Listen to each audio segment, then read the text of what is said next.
विधानसभा क्षेत्र में, जहां से कि आरजेडी प्रत्याशी अनिल सहनी जी हैं। हम जानना चाहेंगे इस चुनाव में कुरहनी में विकास का इनका क्या क्या मुद्दा रहेगा।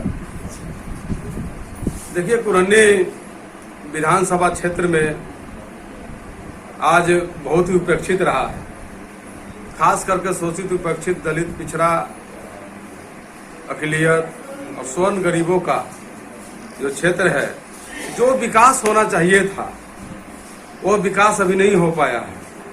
और उसको मैं चिन्हित कर कर उस क्षेत्र का चौमुखी विकास करने का हम प्रयास करेंगे। और हमारे कुरहनी विधानसभा क्षेत्र के मतदाता मालिक हम पर भरोसा कर कर हमें अपना सेवक चुनते हैं, तो हम उनके सेवा में किसी प्रकार के कोई कमी नहीं रहने देंगे। सहनी जी ने स्पष्ट कहा है कि चौमुखी विकास करेंगे और वहां का जनता अगर इन पे विश्वास करती है और ये विजय होते हैं तो पूरे जनता का और पूरे इलाके की विकास। हमारे साथ मौजूद है मनोज पासवान, जो सहरसा जिले के सोनबरसा विधानसभा क्षेत्र से चुनावी मैदान में है। और यहाँ पे हम आपको मनोज पासवान के बारे में बता दें कि मनोज पासवान 2010 में निर्दलीय से चुनाव लड़े थे और 2015 में वो जन अधिकार पार्टी से चुनाव लड़े थे। और इस बार बिहार विधानसभा चुनाव 2020 में भी जन अधिकार पार्टी से जो है चुनावी मैदान में है और विधायक पद के लिए वो अपना भाग आजमा रहे हैं। हम आपको रूबरू कराते हैं उनसे कि अगर जनता उन्हें सोनबरसा विधानसभा क्षेत्र से अपना आशीर्वाद देती है तो उनके लिए क्या प्रायोरिटी रहेगी। मनोज जी, आपका स्वागत है।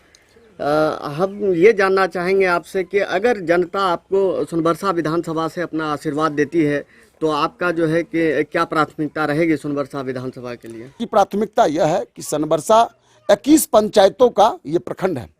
इस विधानसभा क्षेत्र में 3 प्रखंड हैं, पतरघट, सोनबरसा और बनवा इटरी। अकेले सोनबरसा ही 21 पंचायत का है। सोनबरसा में एक और ब्लॉक होना चाहिए। हम चाहते हैं कि महुआ बाजार को ब्लॉक, जो सदियों से ये आंदोलन, 40 वर्षों से ये आवाज़ उठता रहा कि एक महुआ बाजार को ब्लॉक बनाया जाए, सोनबरसा को अनुमंडल बनाया जाए। यहाँ 3 लाख से ज़्यादा की आबादी सोनबरसा में है। सोनबरसा को एक अच्छा रेफरल हॉस्पिटल मिले। सोनबरसा में महिलाओं को, बच्चियों को पढ़ने के लिए महिला कॉलेज नहीं है। अगर मैं चुनाव जीतता हूं तो मैं महिला कॉलेज का स्थापना करवाऊंगा, मैं रेफरल हॉस्पिटल बनवाऊंगा। ये इलाका पूरा फ्लड से इफेक्टेड है। यहाँ हर साल बाढ़ आता है, लेकिन जल निकासी का कोई अस्थायी समाधान नहीं है। मुझे अगर मौका मिलेगा सोनबरसा में तो मैं निश्चित रूप से सरकार से लड़ करके पायलट परियोजना बनवा करके इस इलाके के जल के निकासी का समुचित विकास करूंगा, ताकि किसान समय पर फसल उगा सके। सारे किसान बदहाल हैं और यहाँ जो स्थानीय, जो 10 साल से यहाँ के जनप्रतिनिधि हैं, आज तक विधानसभा में कभी अपनी बातों को नहीं रखा, यहाँ की समस्याओं को नहीं उठाया। मुझे जब मौका मिलेगा तो मैं निश्चित रूप से इस तमाम इलाके का जो भी समस्या है, हर समस्याओं को उठाऊंगा, सरकार से लड़ने का काम करूंगा।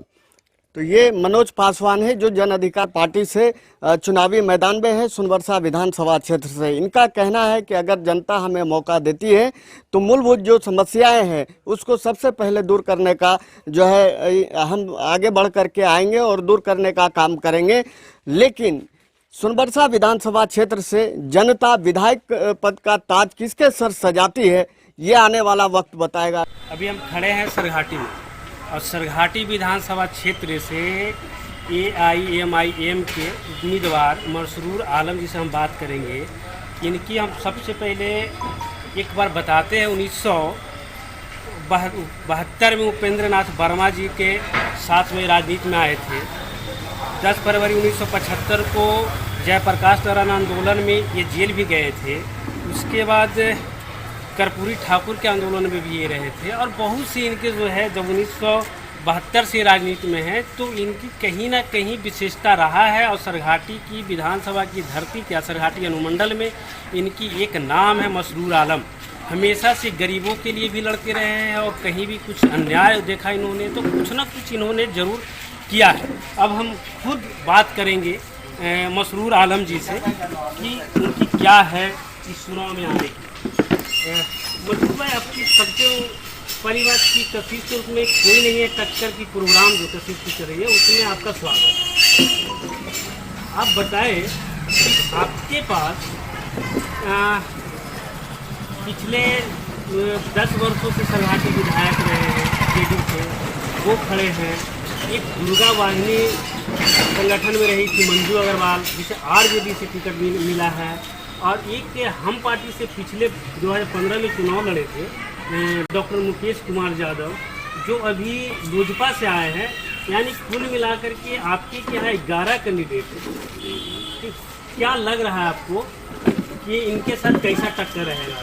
देखिए, ऐसा है कि अभी तो जितने भी स्टेट पार्टी के बड़ी पार्टियों के जितने भी उम्मीदवार हैं, ये सारे लोग सिर्फ मुझसे समझ रहे हैं कि टक्कर, और मैं समझ रहा हूँ कि इन तीनों को ये उम्मीद अब नहीं बच रही है कि इसमें वो पार लगेंगे। सबसे बड़ी बात है कि विनोद यादव ने 10 वर्षों में जनता का जो विश्वास था और इनकी सरकार ने, खास करके मुख्यमंत्री जी ने विश्वास को खोया है।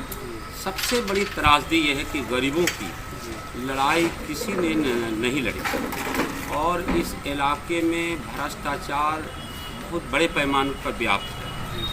और किसी विधायक ने न जुल्मी लोग के खिलाफ में एक शब्द बोला और न जुल्म सहने वालों का उसने साथ दिया। ये एक बहुत बड़ी त्रासदी है। जब क्या लग रहा है मशरूम भाई आपको कि अगर आप जीत के आते हैं तो क्या रहेगा जो सरहाटी के लिए सबसे पहले सरहाटी विधानसभा के जनता को क्या सौगात देंगे या उनके लिए क्या करेंगे? सबसे बड़ी बात है, यहाँ जो डेवलपमेंट के लिए सरकार जो पैसा देती है उसमें जो बंदर बाट होता है, जो गरीबों की हकमारी की जाती है, सबसे पहले तो मेरी वो लड़ाई तो भ्रष्टाचारी जो लोग हैं, क्योंकि ये मेरा नेचर है। हम गरीबों के प्रति लड़ाई लड़ते रहे हैं, हम जुल्म ज़्यादती के खिलाफ लड़ते रहे। तो जब हमको जनता अधिकार देगी तो बस ये सोच के कि इन लोग भ्रष्टाचारियों से हमको निजात मिले, और मैं उसमें बहुत खरा उतरी, और ये मेरी पहली प्राथमिकता होती है। और दूसरी है कि यहाँ हॉस्पिटल वगैरह का बड़ी ख़राब इंतज़ाम है। मैं कोशिश करूँगा कि जैसे हॉस्पिटल को अच्छा से अच्छा इंतज़ाम दूँ। मैं सरकार के भरोसे नहीं कर रहा हूँ, मैं NGO छोटा मोटा चलाता हूँ, और मैं विश्वास रखता हूँ कि मैं एक बड़ा हॉस्पिटल शेरघाटी वासियों को तोहफा में दूँगा। उसमें चाहे 40 करोड़ लगे, 50 करोड़ लगे, तो मैं बड़ी बड़ी कंपनियों से रब्ता करके मैं इस काम को करूँगा, और GT रोड पर एक अच्छा सा हॉस्पिटल होगा। एजुकेशन के मामले में भी हम काफ़ी काम करेंगे। एजुकेशन के मामले में भी यहाँ सब छात्र लोग दिया जाते हैं, पटना जाते हैं, यहाँ कोई अच्छी शिक्षा नहीं है। एक कस्टम कॉलेज है, वो भी जो है सो बिल्कुल अपने हिसाब किताब से नाकारा हो चुका है, इसलिए मैं उस पर भी काम करूँगा। बहुत बहुत धन्यवाद आपका मशरूम आलम भाई। मेरा जीवन जो है, मेरा जीवन संघर्ष में बीता।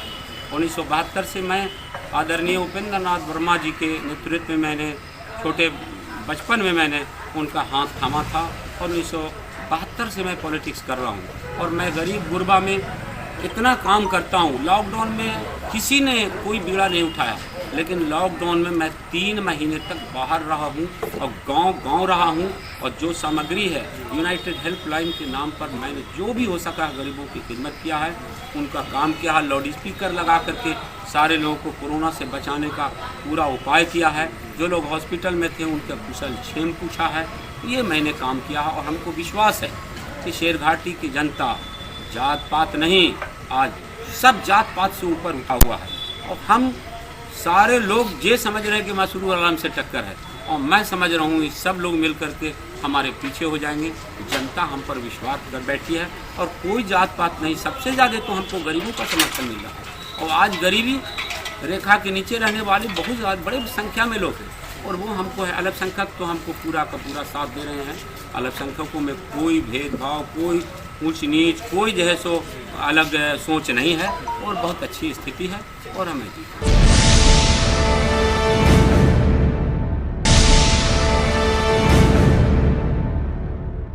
कोई नहीं है टक्कर में। आज हम बात करेंगे बेगूसराय जिले के 146 बेगूसराय विधानसभा क्षेत्र की, यहाँ से एनडीए के बागी के रूप में जदयू के अति पिछड़ा प्रकोष्ठ के प्रदेश उपाध्यक्ष राजेश कुमार निर्दलीय के रूप में चुनाव मैदान में हैं। ये जदयू से टिकट के दावेदार थे, सीट बीजेपी के खाते में गई और बीजेपी के यहाँ उम्मीदवार हैं। अब ये चुनाव मैदान में किन मुद्दों को लेकर चुनाव लड़ रहे हैं, लोगों के बीच जा रहे हैं। लोगों का अपार जन समर्थन मिल रहा है। जनते हम लोग को खड़ा की है और जनता अपना हमसे आगे आगे जनते चल रही है। क्या 5 साल में लगता है कुछ कम हुआ है?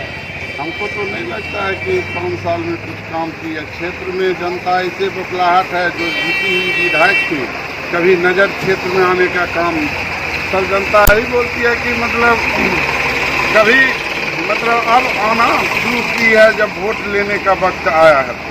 भाजपा के भी उम्मीदवार हैं, तो भाजपा के उम्मीदवार हैं तो उसका कोई कार्यकर्ता होके थोड़ी है ऊपर से आके टपक जाना। इसलिए कि कार्यकर्ता में भी आक्रोश है। सरजमीनी नेता को टिकट नहीं मिलता है और रूपा के बल पे जो है सो मतलब टिकट लेके और जनता के बीच में फिर वो जीत के जाएगा तो फिर उसको नजर आएगा जनता को गरीब गुरबा का काम करने वाला के है सरजमीन पर। जो सरजमीन पे जनता ही चाहती है कि सरजमीन पे जो व्यक्ति काम करे, जो मेरे दुख सुख में काम आवे, हम उसको वोट देंगे। कोई दल कोई पार्टी नहीं, सर्वदलीय निर्दलीय को ही सही तो निर्दलीय को वोट हम करेंगे। ये ऐसा कहा जाता है कि ये इलाका जो है लाखों और आसपास के पंचायत ये नीतीश कुमार का गढ़ हुआ करता था। आप भी जब पिछड़ा प्रकोष्ठ के प्रदेश पर इसका कितना फायदा मिलेगा? इसका भरपूर हम लोग को फायदा मिलेगा और सब आदमी गोलबंद हो चुके हैं। कहीं कोई न है कि सीधा है कि निर्दलीय को ही वोट करना है। आपकी प्राथमिकता क्या होगी? आप तो अपने यहाँ से 2 टर्म से मुखिया है, कितना कार्य किए हैं, इसका कितना फायदा मिलेगा? देखिए, हम लोग एक मुखिया रहते हुए जितना गरीब गुरबा का हम लोग ने सेवा करने का काम किए हैं, एक पंचायत में 20 पंचायत का लोग मेरे यहाँ आते हैं गरीब गुरबा, उस सब का काम हम करके जो भी हो हम तटस्थ रहते हैं, रात रहे या दिन रहे। इसका फायदा मिल रहा है? हाँ, मिल रहा। तो ये थे राजेश कुमार, जदयू अति पिछड़ा प्रकोष्ठ के प्रदेश उपाध्यक्ष। इनका कहना है इनके सामने टक्कर में कोई नहीं है। हालांकि कांग्रेस से अमिताभ भूषण और भाजपा से कुंदन कुमार सिंह भी चुनाव मैदान में हैं। अब देखना होगा कि 3 नवंबर को जनता क्या फैसला लेती है। विजय पासवान जी हैं जो 17 से लोकसभा के प्रत्याशी हैं। सीधा हम उनसे रूबरू होते हुए जानते हैं कि 17 अगर जनता आपको चुनती है, आप जीतते हैं, ठीक है, तो प्राथमिकता आपकी क्या है? देखिए, वहाँ हमारे यहाँ बहुत सारी असुविधाएं आज भी है। जैसे स्वास्थ्य का व्यवस्था खराब है, स्कूल का व्यवस्था खराब है, कॉलेज का व्यवस्था खराब है। हमारे यहाँ के जितने भी छात्र छात्राएं हैं उनको सही तरीके से पठन पाठन का उपयोग सारा सुविधा जो है से नहीं मिल पा रहा है, जिसकी वजह से वो अन्य जगहों पर जाने के लिए उनके अभिभावक दूसरे प्रदेशों में भेजने के लिए मजबूर हो रहे हैं। तो हम जब सदन में जाएंगे तो उन तमाम बिंदुओं पर माने देखेंगे और सोच विचार करके उस बात को जो है ले जाएंगे सदन में और प्रमुखता से उस मुद्दा को रखेंगे जिनका सबसे ज़्यादा जरूरत हमारे यहाँ। जी, लोजपा का क्या स्लोगन है इस चुनाव? Bihar first, Bihari first. लोजपा का स्लोगन है बिहार फर्स्ट। बता रहे हैं कि आप भी कोरोना से ग्रसित हो गए। जी, कोरोना काल में भी हम लगातार लोगों को संवाद स्थापित किए हैं, मोबाइल से, टेलीफोन से, मैंने जो भी है व्हाट्सएप से, फेसबुक के माध्यम से, और उसके बाद भी अब अपने लोगों के बीच में लोगों की जो हमारे कार्यकर्ता है, पार्टी के वो जो वर्कर थे, उनके द्वारा जो है संपर्क स्थापित किए हैं और वर्चुअल भी संवाद करते रहे हैं लोगों से और हमेशा जुड़े हुए रहे। इसके पहले भी हमको विगत 2015 में भी हमारा जनता जो है, मतदाता है, यहाँ के मालिक जो हैं, उन्होंने आशीर्वाद दिया है और आगे भी पूरा उम्मीद है, पूरा विश्वास है, जो उत्साह है लोगों में वो काफ़ी विकास के नाम पर। अब ऐसे मैं बता दूँ, यहाँ पर विकास बनाम विनाश है, हमारा कोई प्रतिद्वंदी नहीं, कोई मेरा लड़ाई किसी से नहीं। हमने जो काम किया है उस काम बोलता है, मेरा काम बोलता है और तमाम लोग आज जनता जागरूक है, वो सीधे काम देखते हैं जो हम लोग के नेता हैं नीतीश कुमार जी, जो उन्होंने जो काम किया है, हम लोगों ने जो काम किया है, उसके काम के आधार पर हमको पूरा आशीर्वाद मिलेगा, वो मेरा पूरा विश्वास है। यहाँ जातीय समीकरण कुछ काम करने है, कुछ काम करेगा कि नहीं? नहीं, जातीय समीकरण यहाँ फैक्टर नहीं है।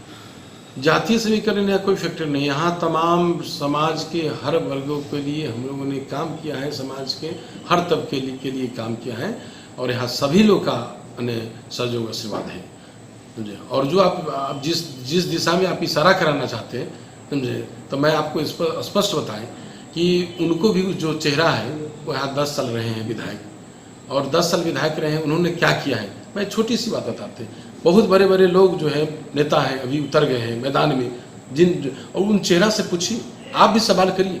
जब महानार की विकास की आप बात करते हैं, हमसे पहले रहे हैं, आपका रिजिम रहा है, आपने यहाँ का काम किया है, नहीं तो काम आप बताइए कौन कौन काम किए। हम तो 5 वर्ष का प्रतिवेदन दिया है, नहीं आप बताइए कि जब 16 जनवरी 1999 को अनुमंडल का स्वरूप होता है, अनुमंडल बनता है, तो आपने उसको छोटा सा कमरा में अनुमंडल कार्यालय चल रहा था, आपने उसका अनुमंडल भवन क्यों नहीं बनाया?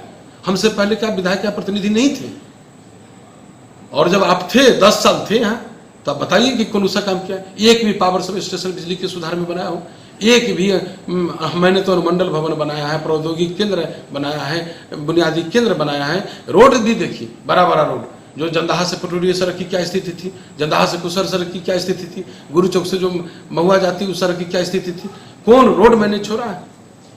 मैंने समाज के हम ऐसे कहें कि जो हम लोग का जो है मुख्य टोला, कोई ऐसा टोला नहीं बचा है जिसको हम लोग मुख्य सड़क से जोड़ा नहीं है। आज भी हम मानते हैं कि जो टोला बच गया, जो शेष बच गया है, उसको भी हम SN2 में लिए हुए हैं। अगर जीतिएगा तो फिर दोबारा कौन ऐसा सपना है जो आपका पूरा नहीं हुआ, फिर कीजिएगा?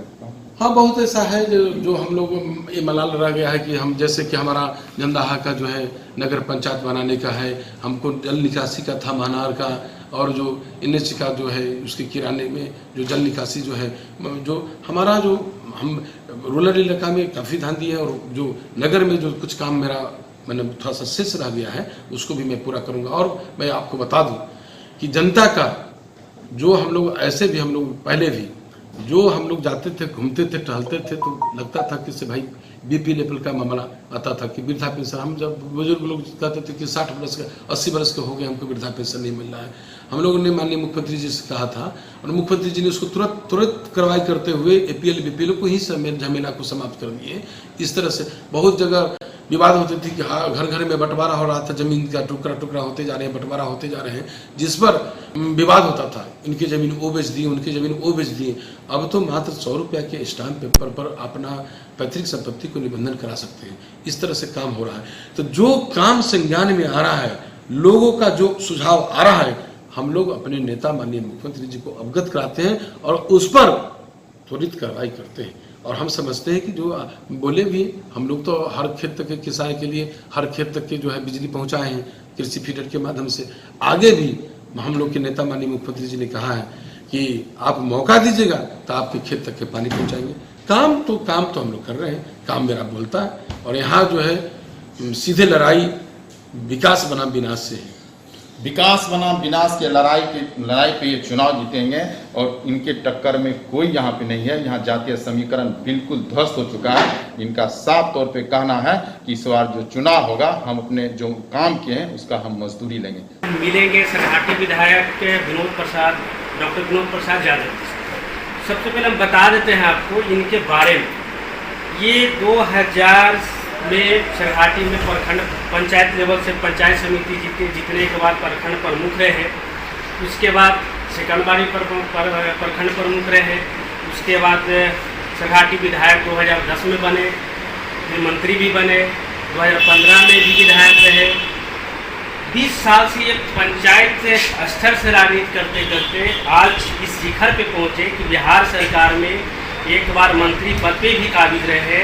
और अब हम जानेंगे, इनसे बात करेंगे। सर, आपका बहुत स्वागत है। ये बताइए कि पंचायत स्तर से आपने राजनीतिक जीवन शुरू किया और बिहार सरकार के मंत्री तक आप रहे। ये बताइए कि 10 साल विधायकी बीते, उसमें ऐसा कौन सा कार्य बाकी रहा जो नेक्स्ट है? आप पूरा करेंगे, या कुछ ऐसा बुरा बच गया हो जो लग रहा हो कि ये कार्य में पूरा करनी चाहिए? सर्वप्रथम मैं आपके इस कार्यक्रम में आप और आपके सहपाठी को दोनों को स्वागत करते हैं। आपने जैसा कि बताया कि मैं प्रथम बार 2001 में प्रमुख हुआ, 2006 में प्रमुख हुआ और 2010 में प्रमुख रहते मुझे नीतीश कुमार जी ने जनता दल यूनाइटेड से एनडीए का प्रत्याशी बनाया। एनडीए के प्रत्याशी के रूप में मैं चुनाव जीता। फिर दूसरे बार 2015 में भी जनता दल यूनाइटेड ने मुझे उम्मीदवार बनाया। 2015 में भी मैं जीता और इन 10 वर्षों में मैं शेरघाटी विधानसभा क्षेत्र में जितने भी ग्रामीण क्षेत्र थे उसमें 95% गाँवों में सड़क सुविधा पहुंचा दिया हूँ। हर गांव तक, हर घर तक बिजली की सुविधा पहुंच चुकी है। प्रत्येक पंचायतों में +2 उच्च विद्यालय का निर्माण हो चुका है। इसके अलावे सामाजिक वातावरण का निर्माण जो मेरे द्वारा किया जा रहा है, सभी वर्गों के लोगों को एक साथ लेकर के चलने की। सर, पिछले बार हम प्रत्याशी से कृष्णा यादव रहे थे, इस बार बीजेपी से मंजू अग्रवाल थे, लेकिन इस बार आरजेडी से आ गई। क्या लग रहा है इन लोग के सामने क्या टक्कर है? इस संबंध में आपको बताना चाहता हूँ, शेरघाटी विधानसभा क्षेत्र से मुझे साथ लेकर के 11 प्रत्याशी मैं देख रहा हूँ। जो जनता का आशीर्वाद मिल रहा है माननीय प्रधानमंत्री श्री नरेंद्र मोदी जी के नाम पर, माननीय नीतीश कुमार जी के नाम पर, माननीय जीतन राम मांझी जी के नाम पर, माननीय मुकेश सहनी के नाम पर, तो जहाँ भी ये एनडीए का लहर है, कोई किसी का टक्कर नहीं है और न किसी की बात को सुनने जा रहा है। जो प्रत्याशी के बारे में बोल रहे हैं, समाज में उनका कोई ऐसा किसी प्रत्याशी का योगदान नहीं है। जितने भी प्रत्याशी हैं रहे, जिसके नाम पर उनको वोट दे और जिस गठबंधन से है उस गठबंधन को लोगों ने पहले ही नकार दिया। एक लास्ट, इन 10 वर्षों में ऐसा कौन सा कार्य है जो अभी आपको लग रहा नहीं वो कार्य बहुत जरूरी था और लोगों के बीच में उस कार्य को करने चाहिए? देखिए, कार्य तो मैंने अधिकतर कार्य संपादित करा दिया है। 2-4-5% सड़कें हैं उनको पूरा कराना है। शेरघाटी के चारों तरफ से फ्लाईओवर रिंग रोड सड़क निर्माण कराना था, उसको अधूरा उसको कराना है। शेरघाटी आगे भविष्य में जिला बने, इसके लिए हमको संघर्ष करना है। इन सब तमाम बातों को चूँकि शेरघाटी को जिला बनाने के लिए हमारी सरकार पहले से तैयार बैठी हुई है। उचित समय और माहौल आएगा, शेरघाटी को जिला भी हम लोग बनवाएंगे। एक निर्दलीय प्रत्याशी से मैं बात कर रहा हूं, जो कि कार्यक्रम है कोई नहीं है टक्कर में। यहाँ पर निर्दलीय प्रत्याशी जो है नरकटिया विधानसभा से चुनाव लड़ रहे हैं। मिथिलेश तिवारी जी यहाँ पर हैं। हालांकि इनको आने से और प्रत्याशियों में खलबली मच गई है। आइए हम लोग बात करते हैं इनके क्या वादे हैं, क्या इरादे हैं, क्या करेंगे। क्या मिथिलेश तिवारी जी, कशिश न्यूज़ के कार्यक्रम में कोई नहीं है टक्कर में आपका स्वागत है। और हम लोग दर्शकों को दिखाना चाहेंगे कि नरकटिया विधानसभा से आप जो चुनाव लड़ रहे हैं, निर्दलीय प्रत्याशी आप हैं। सबसे बड़ी बात है कि टिकट के लिए लोग कई तरह का हथकंडे भी अपनाए, लेकिन आप भी सुनने को मिल रहा था कि टिकट के लिए गए थे। क्या कारण था कि टिकट से आप पार्टी से चुनाव नहीं लड़े? मैं आज से 1.5 साल पहले ही घोषणा कर चुका था कि मैं चुनाव लड़ूंगा और मैंने चुनाव लड़ लिया, नामिनेशन दाखिल कर दिया। मैं उसी दिन यह तय किया था कि मैं जब भी लड़ूंगा तो निर्दलीय ही चुनाव लड़ूंगा, जिसके कारण मुझे कई पार्टियों ने ऑफर किया टिकट का, लेकिन मैंने जो घोषणा किया था 1.5 साल पहले कि मैं जब भी लड़ूंगा तो निर्दलीय ही चुनाव लड़ूंगा, तो मैं निर्दलीय पर्चा दाखिल कर दिया। और जनता पर मुझे पूर्ण भरोसा है, विश्वास है अपने युवाओं पर कि मैं जो नामिनेशन दाखिल निर्दलीय किया हूँ वो अपने जनता और युवाओं के बल पर, अपने आत्मविश्वास पर किया हूँ। आज मैं यह कह देना चाहता हूँ कि नरकटियागंज विधानसभा में मैं किसी प्रत्याशी से मुझे बैर नहीं, लेकिन एनडीए को खैर नहीं है।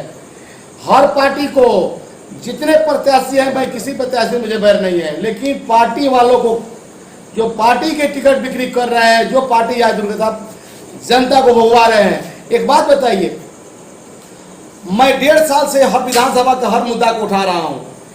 यहाँ हर इतना शोषण हो चुका है भ्रष्टाचार का, कोई कार्यालय छूता नहीं है जहाँ जनता शोषण नहीं हो रही है। विद्यालय की तो व्यवस्था एकदम इतना लचर हो गया है कि सारे बच्चे प्राइवेट स्कूल के तरफ मुँह कर रहे हैं। सड़क बेहाल है, लेकिन ये सारी जिम्मेवारी कौन है? सारी जिम्मेवारी भाजपा की है। अगर भाजपा चाहती तो नीतीश कुमार से आज से 4 साल पहले ही अपना समर्थन वापस लेती, नीतीश कुमार हवा में रहते। लेकिन भाजपा जानकर नीतीश कुमार से जनता को शोषण करवा रही है। जनता देख रही है, जनता समझ रही है। आप जीतेंगे तो आपका पहला मुद्दा क्या होगा? मैंने पहले ही अनाउंस कर चुका हूं, मेरा घोषणा पत्र भी 1-2 दिन में, मेरा अपना घोषणा पत्र भी 1-2 दिन में आने वाला है।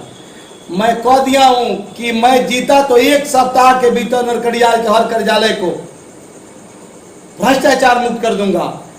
1 सप्ताह मेरे लिए काफी है, क्योंकि उस भ्रष्टाचार मुक्त करने में पैसा नहीं लगता है, आत्मबल होता है। आत्मबल मेरे पास है। मैं हर कार्यालय का भ्रष्टाचार मुक्त कर दूंगा कि जनता को कहीं शोषण नहीं होगी। हर कार्यालय के बाहर मेरा फोन नंबर रहेगा, बोर्ड रहेगा जिस पर मेरा नंबर रहेगा, उस पर जनता मुझसे बात करेगी। तो कहीं परेशानी हो सीधा मुझसे बात कीजिए और सीधा मुझसे मुलाकात कीजिए। जनता की परेशानी के लिए मैं अनुमंडल कार्यालय में, मैंने घोषणापुर में कर दिया, मैं वहीं बैठूंगा जहां मेरी जनता आती है और शोषण होती है, वहां शोषण नहीं होने दूंगा, भ्रष्टाचार नहीं होने दूंगा। जनता की हर रक्षा करूंगा और सुरक्षा करूंगा। जी, और ये जो है कि जनता के लिए आप क्या किए हैं? आप जिस चुनाव जो आप लड़ रहे के लिए, मतलब क्षेत्र के लिए क्या किए हैं? चाहे ठंड था, ठंड में मैं जनता के साथ था। जनता के लिए क्या क्या किया वो जनता देख रही है। प्रतिदिन सैकड़ों जनता की हर तरह मदद करता हूं। जो भी हो सकता है मैं कर रहा हूं। जितना पावर तो मेरे पास नहीं है, जितना पावर है, जितना शक्ति है, जनता के साथ हूं, उनके दुख दर्द के साथ था। मैं 25 वर्षों से अनुमंडल कार्यालय में बैठता हूं। मेरा अपना व्यक्तिगत जो प्रभाव है, उस प्रभाव से हर आदमी का मदद करता हूं, जहां तक हो सकता है करता हूं। और रही बात की मतलब जैसे कि सड़क का क्या स्थिति है? नरकटियागंज विधानसभा में सड़कें नहीं है। नरकटियागंज पूरा विधानसभा में एक भी, अगर माननीय मुख्यमंत्री जी, भाजपा के प्रत्याशी वर्तमान पिताजी जी अगर बता दें कि किसी गांव में अगर सड़क चलने जो है, मैं अभी आ रहा हूं 4-5 गाँव होंगे सिसई से नरकटिया आने के लिए रास्ता नहीं है। इस समय लोग पोखरिया होकर के आ जाते हैं, साइकिल जा जाते हैं। जहां आसार हुआ तो 4 माह वहां रास्ता बंद रहता है। सोचिए, कहीं पूरा विधानसभा में कहीं सड़क सही नहीं है। सड़क सभी खंडार हो चुका है।